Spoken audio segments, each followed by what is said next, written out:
Hello friends, నేను శరణ్యాని. ఇవాళ 7 అడుగుల బంధం 40వ భాగం చదువుకుందాము. రచించిన వారు మీనా ముక్తేశ్వర్ గారు. కృష్ణవర్మ చేసిన పనులు గుర్తు తెచ్చుకొని అవమానంతో రగిలిపోతున్నాడు మధుభూషణ్.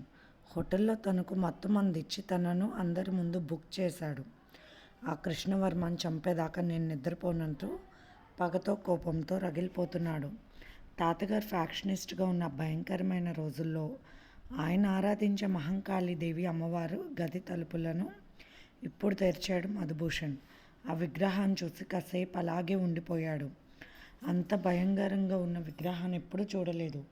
నల్లటి రూపంలో ఎర్రటి నాలుకను బయటకు వేసుకుని పెద్ద పెద్ద కన్నుగుండ్లతో కొరలతో కొమ్ములతో ఒక క్షణం మధుభూషణ్ గుండెను భయంతో తడిమింది. కానీ అక్కడ రాసి ఉన్న మాటలను చదివాడు మధుభూషణ్. ఈ తల్లిని నమ్మిన వారికి ముందుగా ఉండకూడనివి భయం. ఆమెను మళ్ళీ మేల్కొల్పాలంటే రక్తంతో మేల్కొల్పాలి. అది నీకు మగవాడి రక్తం అయితే వాడిని మట్టుబెట్టడానికి ఆ తల్లి నీకు సహకరిస్తుంది. నువ్వు చేయాల్సిన పూజా విధానాలన్నీ కూడా అమ్మవారి పాదాల చెంత ఉన్న చిన్న ద్వారం తీసి లోపలికి వెళ్ళు. అక్కడ నీకు చాలా కనిపిస్తాయి. అవే అనుసరించు. ఆ తల్లిని ప్రేరేపించు. నువ్వు అనుకున్నది సాధించు అని ఇంకా ఏవేవో రాసి ఉన్నాయి మంత్రాలు. ఆ మంత్రంతో ఆమెను ధ్యానించు. నువ్వేది కోరుకున్నా నీ వశం అవుతుంది అంటూ రాసి ఉన్నాయి. మధుభూషణ ద్వారాన్ని తీసి లోపలికి వెళ్ళాడు. అక్కడున్న రక్తంతో తడిసి ఎండిపోయిన ఎన్నో దుస్తులు కూడా ఉన్నాయి. ఒక పెద్ద పుస్తకం, కానీ దానిపై ఒక ఫలకం ఉంది. అది ఎలా తెరవాలి అని చూస్తే ఆ పుస్తకం మీద హస్త సాముద్రికం చూసి ఆ ముద్రపై తన హస్తం ఉంచాడు మధుభూషణ్. ఆ పుస్తకం తెరుచుకుంది విచిత్రంగా. అంటే తాత హస్త సాముద్రిక, మనవడి హస్త ముద్రిక ఒకటే. ఒక్కసారి కళ్ళు మూసుకుంటే అతనికి చిన్నవాడ గదిలోకి ఒక్కసారి వచ్చిన జ్ఞాపకం వచ్చింది. అక్కడ ఏదో ఒక విగ్రహం ఉండాలని గుర్తుగా చూశాడు. అవును, రాక్షసి బొమ్మలా ఉంటుంది అని చూసేసరికి పక్కనే ఉంది ఆ రాక్షసి బొమ్మ. ఆ బొమ్మను చూసి భయపడి చిన్నప్పుడు తన గదిలోకి వచ్చేవాడు కాదు తాతగారితో. ఆ బొమ్మ ఎర్రగా ఉంది. అతను అక్కడున్న పుస్తకంలో మొదటి పేజీ తీసి చదివాడు. అతనికి అర్థమయ్యింది. అంటే కృష్ణవర్మ రక్తం కావాలి, వాడంతా చూడాలి, నేను గీతికాను ఒక్కసారైనా అనుభవించాలి. ఆ తర్వాత అదేమైపోయినా నాకు అనవసరమని మూర్ఖుల్లా మారిపోయాడు. పరమ మూఢత్వం అలముకుపోయింది. అందుకే అంటారు పెద్దలు, చేసినవి ఎక్కడికి పోవు, మన వెనకాలే వస్తాయి. పుణ్యమైన పాపమైన అది అనుభవించక తప్పదు. అందువల్లే తప్పు ఏమీ చేయకుండా ఉండాలి, లేకుంటే మన వారసులు అనుభవిస్తారు ఆ బాధలు అన్నది పెద్దల మాట. అలా ఇప్పుడు మధుభూషణ్ ఒకప్పటి అతని తాత అతని వయసులో ఎంత మూర్ఖుడిలా ఉండేవాడో అలా మారిపోయాడు. అమ్మవారి దగ్గర తన చేతి రక్తం చుక్కలు వేసి ఆమె పాదాలను తాకి అది బొట్టుగా పెట్టుకున్నాడు. ఆ గది తలుపులు ఎవరు తీసింది అంటూ కోపడుతున్నాడు శశిభూషణ్. ఎవరెందుకు తీస్తారు, మన వారసుడే తీశాడు అంటూ అదేదో పెద్ద ఆనందంగా నవ్వుతూ ఉంది అనిల. అసలు అక్కడేముందో నీకు తెలుసా అన్నాడు శశిభూషణ్ భయంగా. మగ పుట్టుక పుట్టి భయపడటానికి సిగ్గులేదా అంటూ నవ్వింది వెటకారంగా అనిల. వాడు నా కడుపున పుట్టాడు, అందుకే ధైర్యవంతుడు, దేనికి భయపడడు అంటూ వెటకారంగా నవ్వుతూ ఉంది అనిలాదేవి. పిచ్చేమైనా, అటువంటి పూజలు మొదలు పెడితే ప్రాణాలకే ప్రమాదం. అవి అన్నీ చాలా తెలియాలి. మా నాన్న కొండదేవరి దగ్గర ఎన్నో సంవత్సరాలుగా అన్నీ నేర్చుకుని వచ్చి అక్కడే ఉండి కాళీ విగ్రహాన్ని తెచ్చి మొదలుపెట్టాడు పూజలు. ఆ పూజలు జరిగేటప్పుడు తట్టుకునే శక్తి ఉండాలి. ఇలాంటి బలహీనతలు ఉన్న నీ కొడుకు లాంటి వాడు అస్సలు పనికిరాడు. మా నాన్నగారు చెప్పేవారు, ఎవరి జోలికైనా వెళ్ళు, ఆడవాళ్ళ జోలికి మాత్రం వెళ్ళకు అని. ఇప్పుడైనా గీతిక వీడిని ఇష్టపడిందని చెప్పాడు కాబట్టి నేను అడగడానికి వెళ్ళాను. కానీ ఆ అమ్మాయికి ఇష్టం లేనప్పుడు ఆ అమ్మాయి జోలు నీకు వద్దు అని చెప్పాను. అయినా వినడం లేదు, మూర్ఖుడు. నువ్వెప్పుడు మంచి చెప్పలేదు వాడికి. వంశానికి ఉన్నది ఒక్క కొడుకు, అర్థం చేసుకో నువ్వే. వాడికి లక్షణమైన పిల్లని తెచ్చి పెళ్లి చేసి వంశాన్ని ఉద్ధరించుకోవాలి అంటున్న శశిభూషణ్ మాటలు వింటూ నవ్వేసింది అనిల. వాడి మనసులో ఏ కోరిక ఉందో అది తీరాక అప్పుడు చేసుకుంటాడులే, ఎవరో ఎందుకు, నా అన్న కూతురు మణికర్ణి ఉందిగా అనిలాదేవి అన్నది. ఏమిటి మీ అన్న కూతురా? నాకు ఇష్టం లేదు, మీ వాళ్ళు ఇంకా ఫ్యాక్షనిస్టులుగానే ఉన్నారు, భయంకరంగా నాకు ఇష్టం లేదని చెప్పాడు శశిభూషణ్. నాకు ఇష్టమే, నా ఇష్టమే, నా కొడుకు ఇష్టం అని చెప్పింది అనిలాదేవి మూర్ఖంగా. మధుభూషణ్ ఎదురుగా కళ్ళెదురుగా గీతిక అందమైన రూపం కూర్చుని ఉంది. ఆ రోజు ఎంత అందంగా తన గదిలోకి వచ్చింది. అంతలోనే ఆ కృష్ణవర్మ వల్ల నా ప్లాన్ మొత్తం నాశనమైంది. ఆ రోజు దాన్ని అనుభవించి వీడియోస్ తీసి దాన్ని బెదిరించి నా కాళ్ళ దగ్గర కుక్కలా ఉంచాలనుకున్నాను. అంతటి అందం దానిది. ఒక్కసారి చాలదు, జీవితాంతం కావాలనిపించింది. కానీ నాకు కాబోయే భార్య మణికర్ణి. అందుకే గీతికను దాసి దానిలా ఉంచాలనుకున్నాను. మణికర్ణి అందగత్తె కాదు, కానీ కోట్లకు పైగా ఆస్తులు, అంతకు మించిన మంది మర్బలం ఉన్నాయి ఆమె వెనుక. మామకు ఒక్కతే కూతురు, ఆస్తి మొత్తం నాకే సొంతం. నా విలాసాలకు అడ్డు చెప్పేదెవరు అని గర్వంగా మీసాలు మెలిపెట్టాడు మధుభూషణ్. ఇంతలో తండ్రి శశిభూషణ్ లోపలికి వచ్చాడు. మధు, ఏం ఆలోచిస్తున్నావు నువ్వెందుకు మహంకాళి అమ్మవారిని నిద్ర లేపావు? ఆ రోజు ఏవో పూజలు చేసి 108 బ్రాహ్మణులతో యజ్ఞాలు చేయించి వారి గాయత్రి మంత్ర పఠనంతో ఆమెను శాంతింపజేసి ఆ తలుపులు వేసేశారు తాతగారు. నువ్వు ఆ తలుపులు ఎందుకు తీశావు? అసలు ఆ శక్తిని పూజించటం మొదలు పెడితే నిష్ఠగా ఉండాలి. సూర్యోదయానికి ఆమెకు 108 దీపాలు వెలిగించాలి. సూర్యాస్తమం వరకు ఎన్నో రకాల పూజలు ఉంటాయి. బ్రాహ్మణులు పెట్టి చేయించాలి.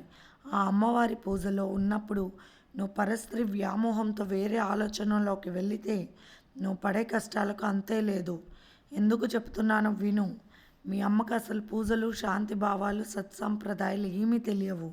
మీ తాతగారు చనిపోయే ముందు ఆ విషయంలోనే బాధపడ్డారు. జ్ఞానం కలిగిన అమ్మాయిని భార్యగా తీసుకువస్తే ఆ ఇల్లు జ్ఞానవంతంగా తయారవుతుంది. తద్వారా పుట్టే బిడ్డలు జ్ఞానమూర్తులుగా ఉంటారు. నేను ఒక జ్ఞానమూర్తిని చూసి నాలోని మూర్ఖమైన రాక్షస లక్షణాలన్నీ వదిలిపెట్టాను. వీటి వల్ల ఏనాడు సుఖపడలేదు నేను. ఎప్పుడు ఎవరు చంపుతారో తెలియని భయం గుప్పెట్లో గడపాలి. కుటుంబం మొత్తం కలిసి ఎక్కడికి ఆనందంగా వెళ్ళడానికి ఉండదు. సంతోషం అనేది మన ఇంటి గోడలు కూడా తాకలేదు. ఎందుకు చెప్తున్నానో అర్థం చేసుకో. గీతిక నిన్ను ఇష్టపడినప్పుడు నువ్వు అమ్మాయి ఆలోచనలు మానేసాయి. ఉన్నది ఒక బిడ్డవు. ఈ వంశాన్ని నిలుపు. మీ మామ కూతుర్ని మాత్రం నువ్వు పెళ్లి చేసుకోకు. ఒక సాంప్రదాయమైన అమ్మాయిని నేను చూసి నీకు కళ్యాణం జరిపిస్తాను. శాంతి దేవతలను పూజించడం మొదలు పెడదామని చెప్తున్న తండ్రి మాటలకు అక్కడ ఉన్న రాగి ఫ్లవర్ వాజ్ని అద్దం కేసి విసిరికొట్టాడు మధుభూషణ్. వాళ్ళ తాతగారి కాలంలో ఎప్పుడో పెట్టించిన ఆ అద్దం ముక్కలైపోయింది. అర్థమైంది, ఇంట్లో దారుణాలు ప్రారంభం అవుతున్నాయి. నా కళ్ళ ముందే మా అన్నలు ఇద్దరు చనిపోయారు. ఎంత భయంకరంగా చనిపోయారో తెలుసు. కత్తి పట్టుకున్నవాడు కత్తితోనే సస్తాడు, కలం పట్టుకున్నవాడు మేధావి అవుతాడు. ఏది కాలేకపోయినా మనిషిగా అన్న మిగలాలి అన్న ఆశ ఇప్పటి శశిభూషణ్కి ఉంది. కానీ వంశపరంగా జీన్స్లో వచ్చే ఉద్రేకాలు వారికి రాక తప్పదు. ఆ టైంలో వారు ఏం చేస్తారో వారికే తెలియదు. ఇక మధుభూషణ్కి చెప్పి లాభం లేదు, జరిగేది చూడడమే అనుకున్నాడు శశిభూషణ్. రవివర్మతో వసుంధరాదేవి గారు చెప్పిన మాటలన్నీ వివరంగా చెప్పింది ధరణి. అయితే మనం చాలా జాగ్రత్తగా ఉండడం అవసరం అన్నారు రవివర్మ. నాకు భయంగా ఉందండి. ఈ విషయాలు మనం అందరం కూర్చొని మాట్లాడుకోవడం చాలా అవసరం. అందరం జాగ్రత్తగా అలర్ట్గా ఉండాలి అని చెప్పింది ధరణి. అవును అని చెప్పి రాజశేఖర్ నిలయానికి వస్తున్నామని తల్లికి విషయం చెప్పి అక్కడికి బయలుదేరారు రవివర్మ దంపతులు. ఎందుకనో ధరణి అందరిని ఇంటి దగ్గరే ఉండమని చెప్పింది అన్నారు శ్రీనివాసరావు గారు. ఏమై ఉంటుంది అన్నారు ఆనందరావు గారు. వారింట్లో సమస్యలు అయితే ఉండవు. ధరణి అత్తగారు అంత మంచివారు అని చెప్పారు దేవిక. మరి ఏ కారణం చేత వస్తుందో అనుకుని అందరూ వెయిట్ చేస్తున్నారు. ధరణి రవివర్మ ఇద్దరూ రావడంతో సంతోషంగా సుప్రజ, గీతిక, శ్రావణి ఎదురు వెళ్ళి వారితో కలిసి ఇంట్లోకి వచ్చారు. అందరికీ స్నాక్స్, జ్యూస్ ఇచ్చింది శ్రావణి. దుర్గమ్మ గారికి ఇరుపక్కల ఇద్దరు కొడుకులు కూర్చున్నారు. దేవిక, సుప్రజ ఒక పక్కన కూర్చున్నారు. రవివర్మ దంపతులు రాజా సోఫాలో కూర్చున్నారు. గీతిక, శ్రావణి ఇద్దరూ వారికి ఎదురుగా కూర్చున్నారు. అందరూ రౌండ్గా సమావేశం అయ్యారు. ధరణి మాట్లాడుతూ, నేను చెప్పేది శ్రద్ధగా వినండి నాన్నగారంటూ. భూషణం వారి కుటుంబ ఫ్యాక్షనిజంలో రాక్షసులు వంటి వారు. భూషణం కుటుంబ సభ్యులు. కృష్ణవర్మ గారి తాతగారు దామోదర్ వర్మ గారు, ఆయన కూడా ఫ్యాక్షనిస్టు. కానీ పేదలకు అండగా రక్షణగా ఉండేవారు ఆయన. వారి కోసం ఎన్నో హత్యలు చేయించారు. ఇది చూడండి పేపర్స్ అంటూ 30 ఏళ్ల క్రితం పేపర్స్, ఆ తర్వాత సంవత్సరంలోని పేపర్స్ ముఖ్య వార్తలు పడ్డవి అన్నీ సేకరించి ఆ పేపర్స్ అన్నీ బాబాయ్కి తండ్రికి ఇచ్చింది ధరణి. ఆ భూషణం కుటుంబంలో 20 ఏళ్ళుగా గొడవలు లేవు. అందుకు కారణం కూడా కృష్ణవర్మ గారి తల్లి రాధికాదేవి గారు అని చెప్పుకుంటారని చెప్తూ ఉన్నాడు రవివర్మ. అందరూ భయంగా వింటున్నారు. శ్రావణి అలాగే చూస్తూ ఉంది. కృష్ణవర్మ గారి వెనుక ఇలాంటి కథ ఉందా అని దిగులుగా అయిపోయింది. గీతిక, భూషణం కుటుంబం ఎంత భయంకరమైన కుటుంబం, అటువంటి కుటుంబంతో నేను ఎందుకు పెట్టుకున్నాను ఈరోజు, తమ కుటుంబాలన్నిటికీ ముప్పు తెచ్చానని దిగులుగా ఉంది. చెప్పేది శ్రద్ధగా వినండి అందరూ. ఈ భూషణం కుటుంబం వాళ్ళు కొన్నాళ్ళుగా ఫ్యాక్షనిజం వదిలేశారు. కానీ మధుభూషణ్ మాత్రం దుర్మార్గుడని కొన్ని పేపర్స్లో ఉన్నాయి. తను చదువుకునే చోట కొన్ని గొడవలకు వెళ్ళేవాడని, అతని ఎదురు వచ్చిన వారిని ఏం చేసేవారో కూడా తెలియదు, వారి సవాళ్ళను కూడా మాయం చేసేవారన్న వార్తలు ఈ పేపర్లో ఉన్నాయి చూడండి అంటూ అందరూ కూర్చుని అన్ని విషయాలు మాట్లాడుకున్నారు. శ్రావణి డాబా మీదకు వెళ్ళింది. కృష్ణుడి విగ్రహం దగ్గరికి వెళ్ళింది. ఎందుకు కృష్ణ, ఎంతగా నిన్ను పూజిస్తున్నానన్నా నాకు ఇలాంటి పరీక్ష పెడుతున్నావా? ఇప్పుడు మా పెద్దవాళ్ళు ఎలాంటి నిర్ణయం తీసుకుంటారు, ఆ నిర్ణయానికి నేను తలవంచి తీరవలసిందే. నా ప్రేమను ఏం చేయాలి కృష్ణయ్య? నా లోపల కొన్నంత ప్రేమ ఉంది కృష్ణవర్మ గారి మీద. ఇంతవరకు నా మనసులో మాట ఆయనతో చెప్పనే లేదు మనస్ఫూర్తిగా. ఇంతలోనే నా మనసులో ఇటువంటి భయంకరమైన వేదనను పెడుతున్నావా? నీకేం తక్కువ చేశాను నేను? ప్రతి క్షణం నిన్ను తలుస్తానే ఉన్నాను. నాకే బాధ వచ్చినా అమ్మతో కానీ నాన్నతో కానీ చెప్పకముందే నీకే నా చిన్నతనం నుండి చెప్పేదానిని. నన్ను రక్షించలేవా కృష్ణ? నా ప్రేమను కాపాడలేవా అంటూ వేదన పడింది శ్రావణి. శ్రావణి కిందకి రా అంటూ పిలిచింది ధరణి. కళ్ళు తుడుచుకొని ముఖాన నవ్వు పులుముకొని కిందకు దిగింది శ్రావణి. శ్రావణి కళ్ళు ఎర్రగా ఉండడం అందరూ గమనించారు. చిన్నవాళ్ళు బాధపడ్డారు, పెద్దవాళ్ళు దిగులు చెందారు. దుర్గమ్మ గారికి చాలా బాధగా ఉంది. పిల్లల మనసుల్లో ఉన్న ప్రేమను రగిలించింది తానే. ఇప్పుడు ఆ చిన్నదాని మనసు ఎంత బాధపడుతుందని కళ్ళు తుడుచుకున్నారు దుర్గమ్మ గారు. కృష్ణా నదిలో స్నానం చేస్తున్నాడు కృష్ణవర్మ. ఎందుకో కృష్ణవర్మ మనసులో తన చుట్టూ ఏదో వ్యూహం పన్నుకుంటున్నట్లు అనిపించింది మనసుకు. ఎప్పుడూ అతని మెడలో ఉండే కృష్ణుడి బొమ్మ నీళ్ళల్లో పడింది. ఆ బొమ్మను వెతుకుతూ నీళ్ళ లోతుల్లో నుండే చూసుకుంటున్నాడు కృష్ణవర్మ పైకి కనిపించకుండా. ఇంతలో అతనికి ఇక్కడే ఉండాలి వాడన్న మాటలు చిన్నగా వినిపిస్తున్నాయి. నీళ్ళల్లో కృష్ణుడి బొమ్మ కనిపించింది. ఆ బొమ్మను తీసి తన మెడలో ఉన్న వజ్రాల పొదిగిన దండలో అమర్చాడు. చిన్నతనం నుండి తల్లి, తండ్రి, చెల్లి అన్నీ ఆ కృష్ణుడే అని నమ్మాడు కృష్ణవర్మ. ఆ బొమ్మ అతని మెడలో నుండి జారిపడగానే ఏదో చెడు శంక కలిగింది. మళ్ళీ కృష్ణుడి బొమ్మను మెడలో అలంకరించుకున్నాక అతనిలో తెలియని ధైర్యం వచ్చింది. అతను పైకి లేవడమే చుట్టూ వచ్చేసారు 4 మనుషులు. భారీ కండలతో అతి భయంకరంగా ఉన్నారు. కృష్ణవర్మకు అర్థమైంది, రాత్రి అతనికి వచ్చిన కల నిజమయ్యింది. అంతే వెంటనే చాకచాక్యంగా నీళ్ళల్లో దాగుతూ ఆ 4 తికమక చేస్తూ ఒక్కొక్కరిని ఎక్కడ కొట్టాలో అక్కడ కొట్టి నీళ్ళల్లో ముంచుతున్నాడు కృష్ణవర్మ. 4 నీళ్ళల్లో పడ్డారు. చూస్తారా, బయటికి రండి అంటూ పెద్దగా అరిచాడు కృష్ణవర్మ కోపంతో. ఎవర్రా మీరు? ప్రాణాలకు తెగించి నన్ను చంపాలని ఎందుకు అనుకుంటున్నారు? ఎంత డబ్బు ఇచ్చారు మీకు? అంతకు 2 ఇస్తాను. ఎవరు చేశారు ఈ పని? నాకు చెప్పండి చాలు అన్నాడు కృష్ణవర్మ. భూషణ్ మనవడు మధుభూషణ్ మిమ్మల్ని చావు దెబ్బలు కొట్టి తన దగ్గరకు తీసుకురమ్మన్నాడని చెప్పాడు అందులో ఒకడు వణికిపోతూ. నా కన్న తల్లి భగవద్గీతలోని ముఖ్యమైన పద్యాలకు అర్థాలు నేర్పించారు. ఎవరిని కష్టపెట్టకు, కానీ నీకు కష్టం కలిగించిన వారిని మాత్రం వదలకు అని. అందులో ఒక సూక్తి. ఎందుకురా ఇలా గొడవలకు వచ్చి ప్రాణాలు తీసుకుంటే మీ పిల్లం బిడ్డల గతేమిటి? ఏ పని చేత కదా మీకు? ఒకప్పుడు ఇటువంటి గోలలు జరిగి ఎంతమంది చచ్చారు? ఏం సాధించారురా? ఎంతసేపు చావులు, శవాలు, ఏడుపులు. ఇంతకు మించి ఏనాడైనా మీ కుటుంబంతో సుఖపడ్డారా మీరు? ఎంత ఇచ్చాడురా మూర్ఖుడు మీ నలుగురికి నన్ను చంపమని అన్నాడు కృష్ణవర్మ కోపంగా.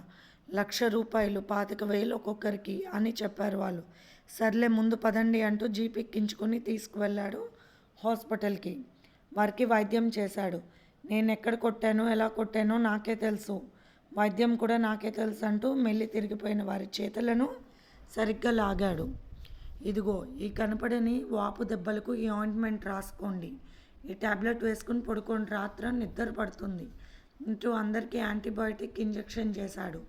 కట్టుకట్టాడు. ఇదిగోరా, మనిషికి 50,000 ఇస్తున్నాను, దూరంగా పోయి ఏదైనా పని చేసుకుని పిల్లం బిడ్డలతో బతకండి, మిమ్మల్ని కొట్టుకున్నందుకు వారిని ఏడిపించకండి రా, కట్టుకున్నందుకు ఏడిపించకండి, నా మాట వినండి అని చెప్పాడు కృష్ణవర్మ.